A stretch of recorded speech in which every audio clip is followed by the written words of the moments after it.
Կենտրոնի եթերում անցուդարձն է, եկեք միասին ու կարճ ամփոփենք օրվա կարևոր իրադարձությունները Հայաստանից ու աշխարհից բարի երեկո։ Երևանյան լճում հայտնաբերվել է որոնվող 13-ամյա Մայա Բորյատինսկայայի դին, ավելի վաղ հրապարակվել են տեղեկություններ, որ Հրազդանի կիրճում մանկական երկաթուղու տարածքում օտարերկրացի անչափահաս աղջիկն ընկել էր Հրազդան գետը։ Երեխան Ուկրաինայի քաղաքացի է, նրա հայրը նույնպես մասնակցել է որոնողական աշխատանքներին։ Որոնողական աշխատանքները մոտ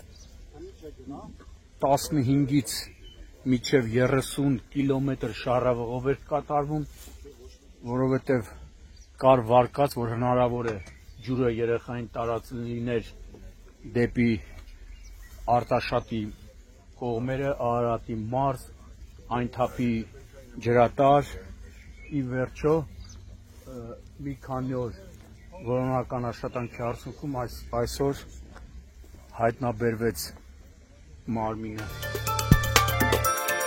Մեկ տարուց ավելի է սահմանադրական բարեփոխումների հանձնաժողովը մատը մատին չի տալիս։ 2024-ի մարտից հանձնաժողովը որևէ անդամ չունի, գրում է Ֆակտորը։ Լրատվամիջոցը պարզել է այս ժամանակահատվածում բյուջեից շուրջ 60 միլիոն դրամ կամ $150,000 է հատկացվել սահմանադրական բարեփոխումների մասնագիտական հանձնաժողովի անդամների աշխատավարձին։ Հանձնաժողովը նախագահած Դավիթ Հակոբյանը չի կարծում, որ ինքն ու հանձնաժողովի մյուս անդամները հենց այնպես են աշխատավարձ ստացել։ Մեկ տարի առաջ մայիսի 1-ին վարչապետի սեղանին սահմանադրական փոփոխությունների հայեցակարգ են դրել։ Վարչապետը 2025 թվականի մարտին հայտարարել էր տարածաշրջանային նշանակության, իսկ նախարարը խաղաղության գործընթացին չվնասող սահմանադրություն ունենալու մասին։ Նիկոլ Փաշինյանի և Սրփուի Գալյանի այս պատկերացումները կան անցած տարվա մայիսին վարչապետի սեղանին դրված հայեցակարգում։ Դավիթ Հակոբյանն այդ հարցի պատասխանը չի տվել։ Ես դա չեմ կարող ասել, բայց ես կարծում եմ կառավարությունում կարդացել էին, որովհետև քննարկում էր ընթացել, հարցեր էին բարձրացվել։ Համենայն դեպս ես հույս ունեմ եւ կարծում եմ, որ հետագա որ բարեփոխումները ընթանում են, հետագա հայեցակարգում ինձ թվում է անպայման հիմքում կլինի։ Ադրբեջանում ապօրինի պահվող հայերի խնդիրը ոչ միայն մնում է օդում կախված, այլ օգտագործվում է Հայաստանի դեմ նոր քաղաքական, իրավական, ռազմական, քարոզչական գործողությունների նախապատրաստման համար։ Խորհրդարանում հայտարարությունների ժամին ասել է պատիվ ունեմ խմբակցության падգամավոր Տիգրան Աբրահամյանը։ Անկախ այն հանգամանքից, թե Բաքվում գտնվող հայերը ինչ հանգամանքներում, ինչ կարգավիճակով են գերեվարվել, նրանց նկատմամբ ինչ հոդվածներով են քրեական գործեր կարվել, նրանք պետք է մշտապես լինեն հայկական պետության, ուշադրության եւ պաշտպանության ներքո։ Այն ցավի տառապանքի, զրկանքների ու ճնշումների տակ, որոնցում Ադրբեջանում գտնվող հայերն են, դժվար է բառերով, էմոցիաներով ներկայացնել։ Մեկ այլ ողբերգական իրողությունների ապրումների մեջ են նրանց ընտանիքներն ու հարազատները։ Եթե Հայաստան խմբակցությունը որպես վարչապետի թեկնածու առաջադրի Ռոբերտ Քոչարյանին, պատիվ ունեմ խմբակցությունը կմիանա։ Խմբակցության ղեկավար Հայկ Մամիջանյանն է հայտարարել, անդրադառնալով վարչապետին իմպիչմենտ հայտնելու նախաձեռնությանը ու հաստատել, որ միանում են դրան։ Կա շատ պարզ տրամաբանություն։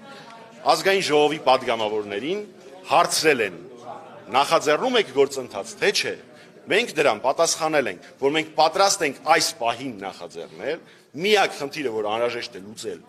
դա թեկնածուի հարցը միասին քննարկել եւ մենք նույն վարքյանին կնախաձեռնենք այդ գործընթացը։ Այսինքն որևէ նախապայման նման դեպքում չկա։ Նորից եմ ասում, իրական ընդդիմադիր ցանկացած թեկնածուի հետ մենք սիրով կնախաձեռնենք այդ գործընթացը։ Այո, եթե Հայաստան դաշինքը առաջարկի Ռոբերտ Քոչարյանի տեխնացությունը, մենք դրան կմիանանք։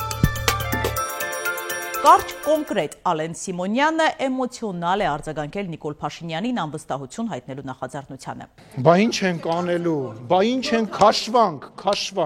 բա քաշվանք, բա հիմա ինչ ենք անելու։ Իդեպ 5 падգամավոր արդեն պատիվ ունեմից գործընթացը աննախադեպ մի բան, աննախադեպ մի դամ 4 տարի անց իմպիչմենտ դաշինքի, ոնց էր, պատիվ ունեմ դաշինքը, չէի սպասում, անկեղծ շատ աննախադեպ։ Անդրանիկ Քոչարյանը ներողություն չի խնդրի ու իր վարքագիծն ուսումնասիրող հանձնաժողով չի ստեղծվի։ Խորհրդարանում այսօր բավական բուռն են քննարկել ընդդիմադիր երկու խմբակցության այս նախագիծը։ Հաճախ հիշել են Արուսակ Ջուլհակյանին, թե Քոչարյանը մեջների կյաժը չի, որ իր հարցով հանձնաժողով ստեղծվի։ Պարոն Քոչյան, դուք երբևիցե ներողություն խնդրել եք։ Ամեն ինչի մասին խոսել եք, բացի ներողություն խնդրելուց։ Նույնն է, ոնց որ մի քանի օր առաջ նոր-նորքի թաղապետարանում ասում են բռնություններ չկան եւ այլ բլոգերին ձեր կոալիցիոն գործընկերը 10-20 հոգով դաժան ծեծի են ենթարկում, հետո այդ բլոգերը հայտնվում է ձեր բակալված հայտնվում է ոստիկանական բաժանմունքում, այն որ ասում են Ռաֆիկ ни в чем не виноват։ Այդ բաններ, այդ թաղապետներ մի երեք գործակարգավորական հանձնաժողովի նիստում ներողություն ախնդրում Տիգրան Ավինյանից։ Երբ որ ինձ մեղադրեք հստակ ինչ եմ ես ասել եւ դուք ինչ եք հասկացել, որովհետեւ ըստ էության իմ ասացի մեկնաբանությունը թե ինչ եմ ասել, ես կարող եմ կարդալ։ Անշուշտ ես շատ լավ հասկանում եմ, որ որոշ ընդդիմադիր գործիչներն ու նրանց շահերը սպասարկող մի քանի լրագրողներ փորձում են խոսքից իմաստուն ենգափոխել, լարվածության նոր առիթ ստեղծելու իմ անունը շահարկելու նպատակով, սակայն համոզված եմ, որ տհաճ ափսոսանքի արժանի միջադեպը ես գրել եմ հաջորդ օրը չէր դառնա հանրային քննարկման առարկա, եթե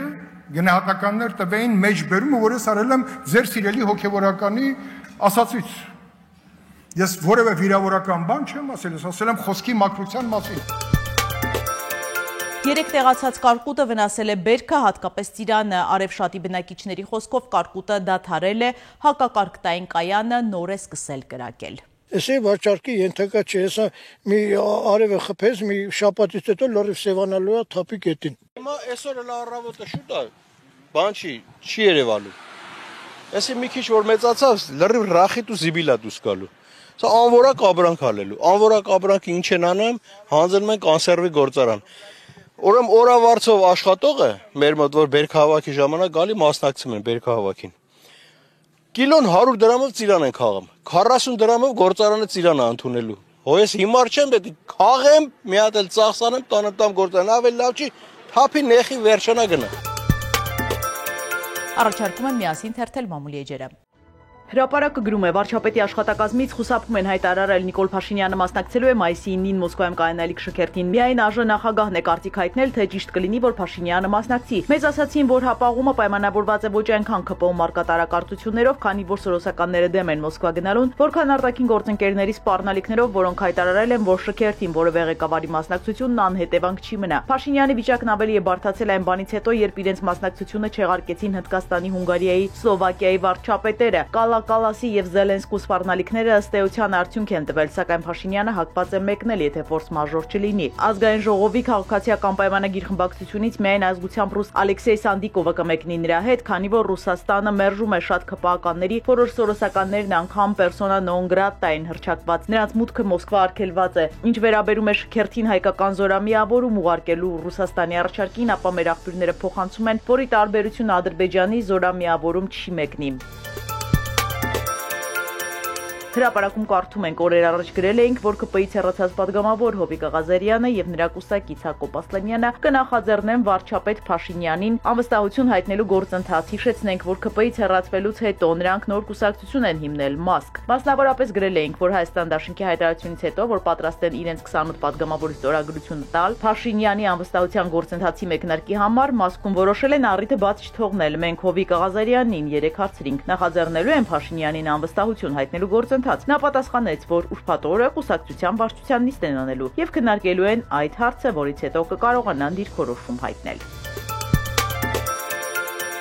Ժողովուրդը գրում է, Պաշտպանության նախկին նախարար Դավիթ Տոնոյանի դեմ հարուցված քրեական գործը հակակոռուպցիոն դատարանում առաջիկայում կմտնի ճառերի փուլ։ Ըստ Ժողովուրդ օրաթերթին հասած տեղեկությունների, այս ընթացքում դռնփակ նիստում մեղադրյալների պաշտպանները պնդել են, որ փորձաքննության հանձնված հրթիռների եզրակացությունը խիստ կասկածելի է ու անարժանահավատ։ Ուստի միջնորդել են հրթիռները նորից փորձաքննության ենթարկել, սակայն դատավոր Վահե Դոլմազյանը մերժել է միջնորդությունը, ինչ տրամաբանությամբ բարդ է ասել, չի բացառվում քաղաքական որոշմամբ պայմանավորված։ արդյունքում առաջիկայում գործը կմտնի ճառերի փուլ։ Հիշեցնենք, որ ԱԱԾ-ն հաղորդագրություն էր տարածել, ըստ որի Դավիթ Տոնոյանը մեղադրվում է առանձնապես խոշոր չափերով 2 միլիարդ 277 միլիոն 323,840 դրամ գումար հափշտակելու կեղծիքներ հանրորեն վտանգավոր արարքներ կատարելու համար։ Քրեական գործով մեղադրյալներ են ՊՆ նախկին նախարար Դավիթ Տոնոյանը, Զինված ուժերի գլխավոր շտաբի պետի նախկին տեղակալ Ստեփան Գալստյանը, Հայաստանի զինված ուժերի ավիացիայի վարչության նախկին պետ գեներալ-մայոր Ավետիք Մուրադյանը, գլխավոր շտաբի նախկին պետ Արտակ Դավթյանը։ Շուրջ 3 տարի այս գործը հակակոռուպցիոն դատարանում քննվում է։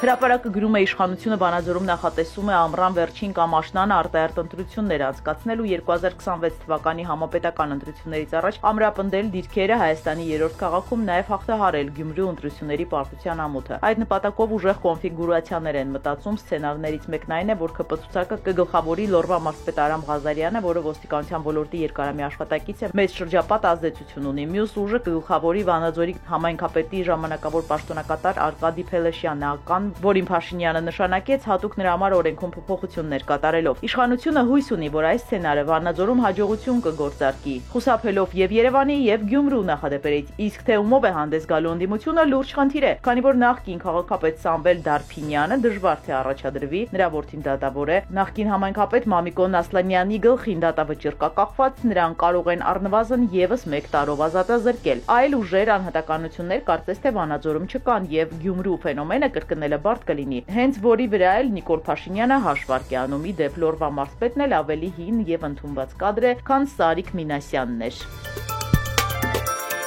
Նիդերլանդների եւ Լեհաստանի վարչապետների վրա ծխարցակող նռնակ են նետել, ահա կադրերը։